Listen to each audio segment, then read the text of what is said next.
Hello guys, welcome back to my channel. कैसे हो आप लोग? आशा करती हूँ आप लोग बहुत बहुत अच्छे होंगे।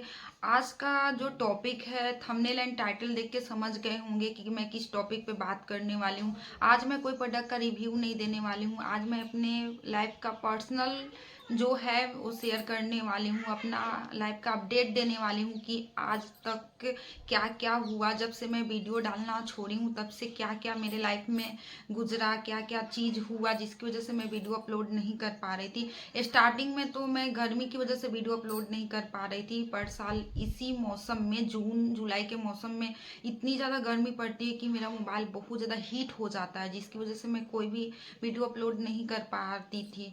तो मैं सोची कि 2-3 मंथ ब्रेक ले लेती हूँ। फिर उसके बाद जब मैं आगे कंटिन्यू करूँ अपनी वीडियो बनाने के लिए तो थोड़ा बहुत आलस भी आ गया था, छूट गया था, जिसकी वजह से। और मेरी मम्मी थोड़ा बहुत बीमार भी रहने लगी थी, तो देखकर मन नहीं करता था। मम्मी बहुत ज़्यादा परेशान रहती थी, तो देख के वीडियो बनाने का बिल्कुल भी मन नहीं करता था, इसीलिए मैं नहीं बनाती थी। एंड जब मेरी मम्मी थोड़ा बहुत ठीक हो गई तो मैं सोची कि वीडियो अब बनाऊंगी। तब तक मेरा शादी का डेट फिक्स हो गया था, तो शादी की शॉपिंग और भी बहुत सारा तैयारी था। और उस दौरान मेरी मम्मी भी बीमार रहा करती थी। ऐसा नहीं कि पूरा ठीक हो गई थी, कभी ठीक हो जाती थी, कभी ठीक नहीं रहती थी। उनको हार्ट का प्रॉब्लम था, तो शॉपिंग वगैरह करना था शादी का, तो अकेले मैं मेरी सिस्टर करती थी, क्योंकि मेरी मम्मी बहुत ज़्यादा बीमार रहती थी। मेरी मम्मी कुछ भी नहीं कर पाती थी, तो हम लोग ही शॉपिंग करते थे। तो उस बीच में मुझे कोई कुछ भी सूट करने के लिए नहीं बनता था, मैं कुछ भी सूट नहीं कर पाती थी। जैसे कि मैं अपने एंगेजमेंट में बहुत सारा चीज़ सूट की थी, ब्लॉग वगैरह सूट करती थी, लेकिन इस बार मैं कुछ भी सूट नहीं की हूँ। थोड़ा बहुत की भी हूँ तो अब अफसोस की बात है कि मैं शायद उसको डाल ना पाऊँ, क्योंकि अब मेरी हिम्मत ही नहीं बची है। 11 मार्च 2026 को मेरी शादी हुई, और शादी का अपडेट भी मैं आप लोग के साथ शेयर कर चुकी हूँ शॉर्ट्स के थ्रू। क्योंकि मैं कुछ शूट नहीं की थी, तो थोड़ा बहुत ऐसे ही शूट करके एक वीडियो अपलोड कर दी थी। उसके बाद मैं कुछ भी अपलोड नहीं की अपने चैनल पे।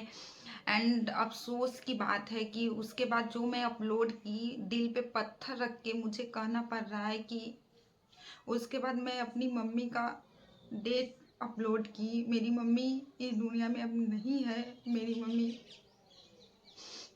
चली गई। और ये कहते हुए मुझे बहुत बहुत तकलीफ हो रहा है, बहुत ज़्यादा दर्द हो रहा है। मैं बहुत ज़्यादा अनलकी हूँ कि मेरे चैनल पे एक वीडियो मेरी शादी का आया और दूसरा वीडियो मेरी मम्मी के जाने का आया। मैं कभी नहीं सोची थी कि मैं ऐसा अपलोड करूँगी। मैं सोच रही थी कि थोड़े दिनों बाद मैं कुछ शूट करूँगी, शादी का जो वीडियो आएगा रिकॉर्डिंग कैमरा से जो रिकॉर्ड किया गया है वो सारा चीज़ मैं अपने चैनल पे अपलोड करूँगी आप लोग के साथ। मैं ये सारा चीज़ सोची थी। 2026 मेरे लिए खुशियाँ लाया हुआ था, क्योंकि मेरी शादी हो गई थी और मैं बहुत ज़्यादा अपने शादी में खुश थी। लेकिन शादी का 1 महीना भी नहीं हुआ और मेरी दुनिया तो जैसे उजड़ गई। कुछ भी अब अच्छा नहीं लग रहा है। मेरी मम्मी 4 अप्रैल को हम लोग को छोड़ के चली गई। 11 मार्च को शादी हुआ और 4 अप्रैल को मेरी मम्मी इस दुनिया को छोड़ के चली गई। और मम्मी का जाने का दर्द क्या होता है, ये शायद बच्चे लोग ही समझ सकते हैं और कोई नहीं समझ सकता। सबको तकलीफ है, सबको बहुत ज़्यादा तकलीफ है, लेकिन बच्चे लोग को कितना ज़्यादा तकलीफ होता है एक बच्चा ही समझ सकता है, और कोई नहीं समझ सकता है।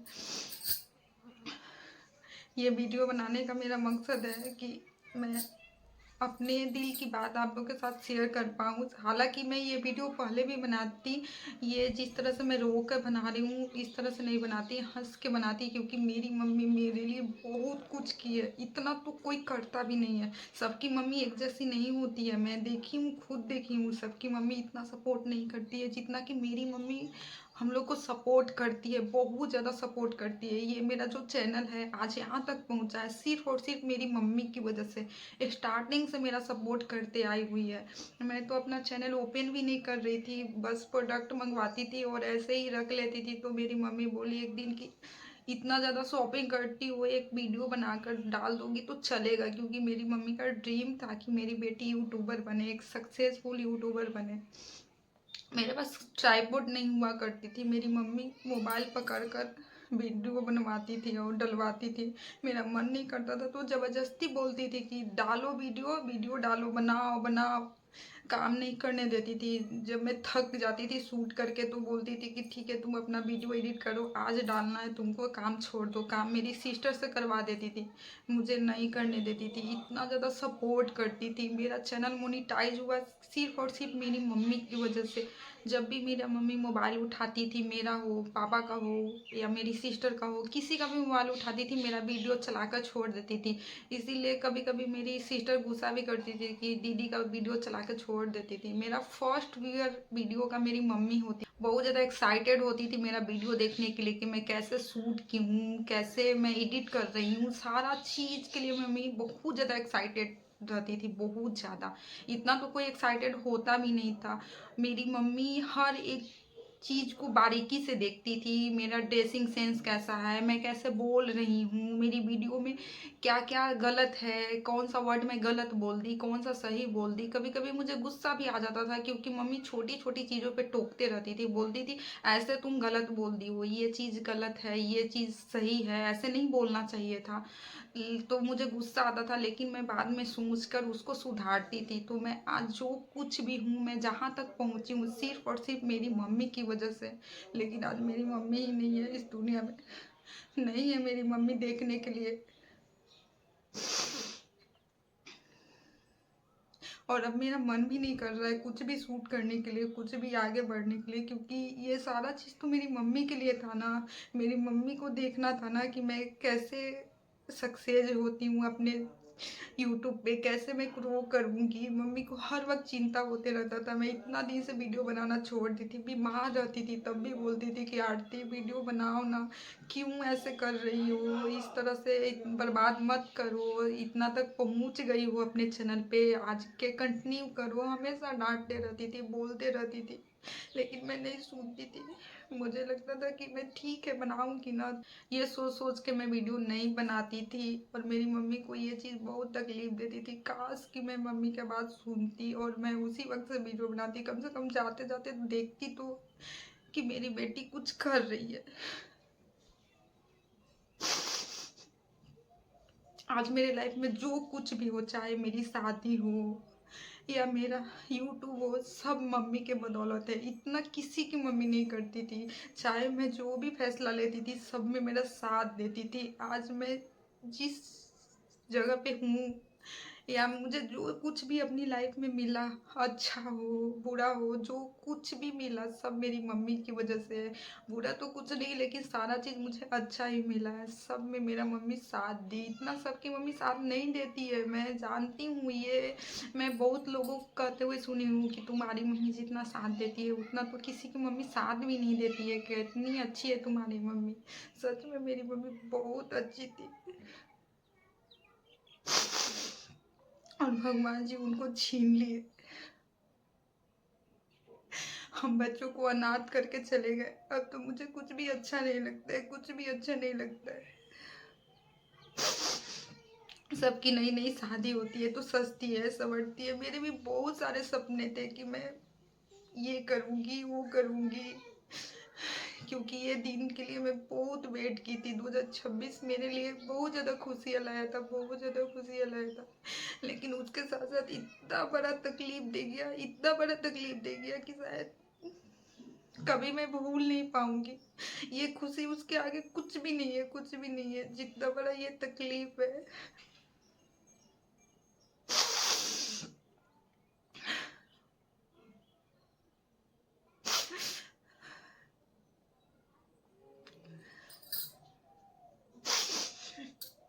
कोई ऐसा दिन नहीं जाता है जब मम्मी की याद नहीं आती है। मैं जब भी किसी को मम्मी बुलाते हुए सुनती हूँ तब मुझे लगता है कि काश मेरी भी मम्मी होती, मैं भी किसी को मम्मी बुलाऊं। जिसकी मम्मी है वो बहुत ज़्यादा लकी है। मैं ये चीज़ अब समझ में आ रहा है मुझे कि लाइफ में सबको लगता है कि मेरे पास ये नहीं है, मेरे पास वो नहीं है, मुझे ये चाहिए वो चाहिए। लेकिन जिसके पास जिसकी मम्मी है उसके पास सब कुछ है। उस मम्मी से बड़ा दौलत किसी के पास कुछ हो ही नहीं सकता है। ये चीज़ समझ में अब आ रहा है। एक मिनट के लिए भी खुश होती हूँ तो दूसरे मिनट में तकलीफ हो जाता है। सोचने लग जाती हूँ कि मेरी मम्मी नहीं है, मैं क्यों खुश हो रही हूँ, किस चीज़ के लिए खुश हो रही हूँ। और कोई अच्छी चीज़ें भी लाइफ में होती है तो मैं खुश नहीं हो पाती हूँ, दिल से खुश नहीं हो पाती हूँ। मम्मी का घर, मम्मी का परिवार सब कुछ तो वही है, मम्मी का रूम सब कुछ वही है, लेकिन मम्मी नहीं है।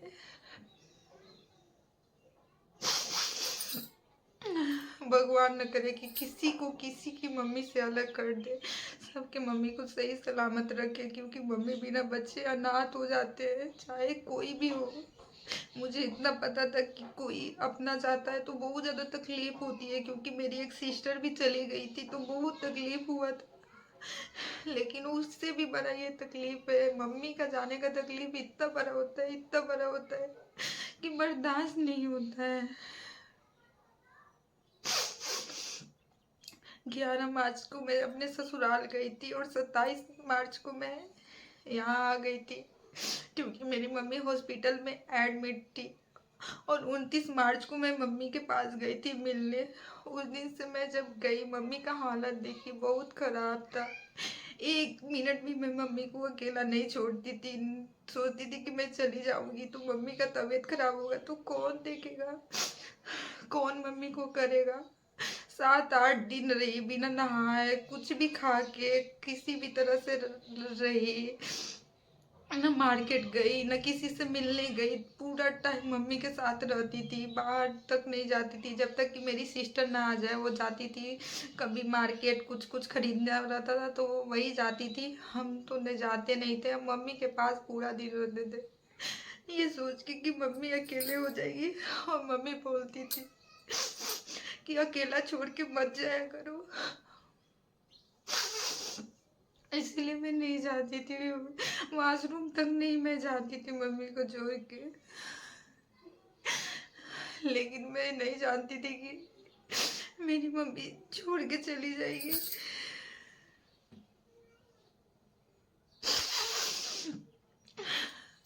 कभी कभी मन करता है कि उसी हॉस्पिटल में वापस जाऊं, उसी बेड के पास जाऊं और वहीं मेरी मम्मी सोई हो, लेटी हुई हो।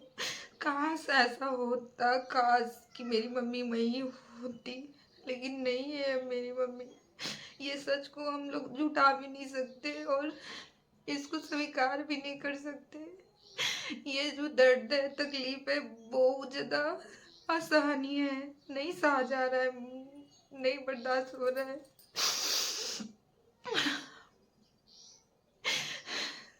शादी का 1 महीना भी नहीं हुआ और मेरी दुनिया उजड़ गई, बर्बाद हो गई। मैं बहुत ज़्यादा अनलक्की हूँ, बहुत ज़्यादा अनलक्की हूँ कि जिस साल में मेरी शादी हुई उसी साल में मेरी मम्मी छोड़ के चली गई। इतना अनलक्की भगवान न करे किसी को बनाए। मेरी मम्मी इतनी ज़्यादा बीमार थी कि मेरा कन्यादान तक नहीं कर पाई। इतना मैं अनलक्की थी कि मेरा कन्यादान भी कोई और किया मेरी मम्मी तक।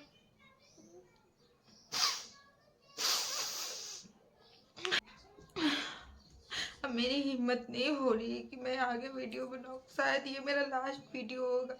शॉर्ट्स तो मैं एक बार डाल भी लूँ, लेकिन लॉन्ग वीडियो में कैसे बनाऊँगी, कैसे मैं अपने लाइफ में आगे बढ़ूँगी, मुझे कुछ भी समझ नहीं आ रहा है। अभी तो मेरी हिम्मत नहीं हो रही है कि मैं कुछ भी करूँ, कुछ भी करूँ।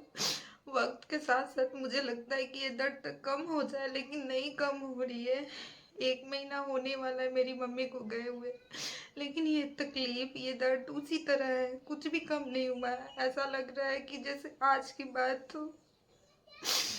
मन करता है मम्मी को आवाज दूं, मन करता है कि मम्मी से बात करूं, मम्मी को देखूं। लगता है कि मम्मी कहीं गई है, कुछ दिनों के लिए वापस आ जाएगी, लेकिन कभी वापस नहीं आएगी।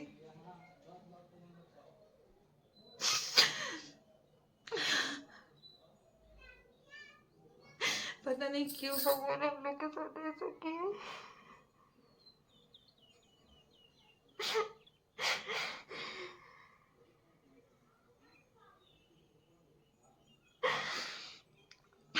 पता नहीं भगवान जी को क्या मिला, क्या मिला। मेरी मम्मी को किसी से कोई दुश्मनी नहीं थी, कभी किसी का चुगली नहीं करती थी, किसी का शिकायत नहीं करती थी, कुछ भी नहीं करती थी। अभी तो उनको बहुत कुछ देखना था, अभी तो उनको मुझे सक्सेस होते हुए देखना था, मेरी शादी देखनी थी, मेरी शादी में मैं खुश हूँ कि नहीं ये देखना था। बहुत कुछ देखना था, मेरे बच्चे को खिलाना था, सब कुछ तो उनको करना था। बोलती थी ये करूँगी वो करूँगी, और बीच में ही चली गई। अब मुझे लगता है कि क्या करूँ मैं।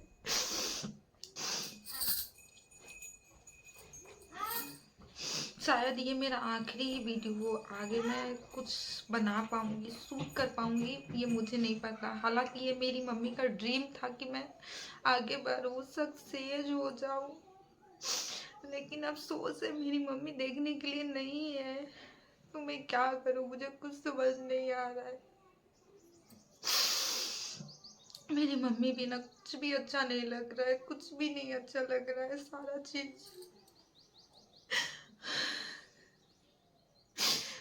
चीज बेकार लग रहा है। काश कि मेरी मम्मी ये वीडियो देखती, काश कि मुझे अपने बच्चों को तड़पता हुआ देखकर वापस आ जाती।